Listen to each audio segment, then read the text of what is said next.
5 मे पासून 27 मे पर्यंत होणार आहे. एवढ्या मोठ्या निवडणुका आणि एवढ्या मोठ्या लेवलवर कधीच झालेलं नाहीये. दादा, भारतात निवडणुका खूप मोठ्या लेवलवर होतात, पण त्या नेमक्या कशा चालतात आणि सगळं व्यवस्थित आणि पारदर्शक ठेवण्यासाठी कोण जबाबदार आहे? सांगतो. भारतात निवडणुका लोकशाहीचा पाया आहे. मी तुला संपूर्ण निवडणूक प्रक्रिया समजावून सांगतो आणि ती कशी पारदर्शक ठेवली जाते हेही. निवडणूक प्रक्रिया म्हणजे काय?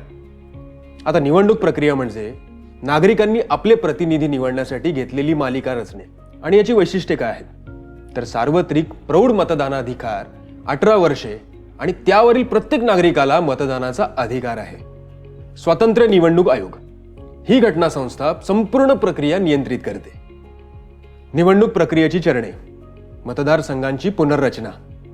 देशाला मतदारसंघांमध्ये विभागले जाते. प्रत्येक मतदारसंघ एक प्रतिनिधी निवडतो. उदाहरणार्थ, लोकसभेत 543 मतदारसंघ आहेत. मतदार यादीची तयारी: पात्र मतदारांची यादी तयार करून वेळोवेळी अद्ययावत केली जाते.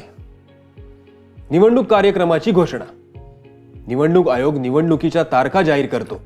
पुरेसा प्रचाराला वेळ सुद्धा देतो. नामनिर्देशक प्रक्रिया: उमेदवार अर्ज भरून स्वतःची संपत्ती, शैक्षणिक पात्रता आणि गुन्हेगारी पार्श्वभूमी जाहीर करतात. नामांकनाची छाननी: निवडणूक आयोग उमेदवारांची पात्रता तपासतो.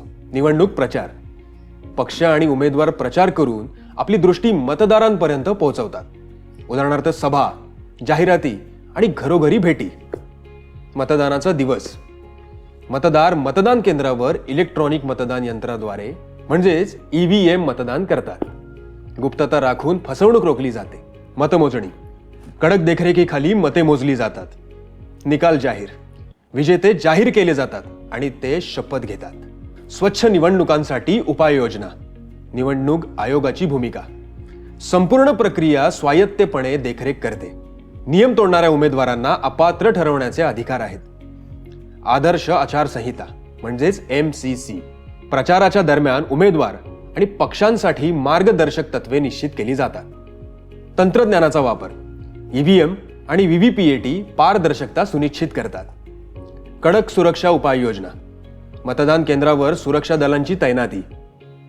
नागरिक जागरूकता: मतदार शिक्षण मोहीम लोकांना जबाबदार मतदानासाठी प्रोत्साहित करतात. नागरिकांची निवडणूक प्रक्रियेमध्ये भूमिका: मतदार म्हणून नोंदणी करा. तुमचं नाव मतदार यादीत आहे की नाही याची खात्री करा. माहिती पूर्ण ठेवा. उमेदवार आणि त्यांच्या धोरणांबद्दल संशोधन करा. अनैतिक गोष्टी टाळा.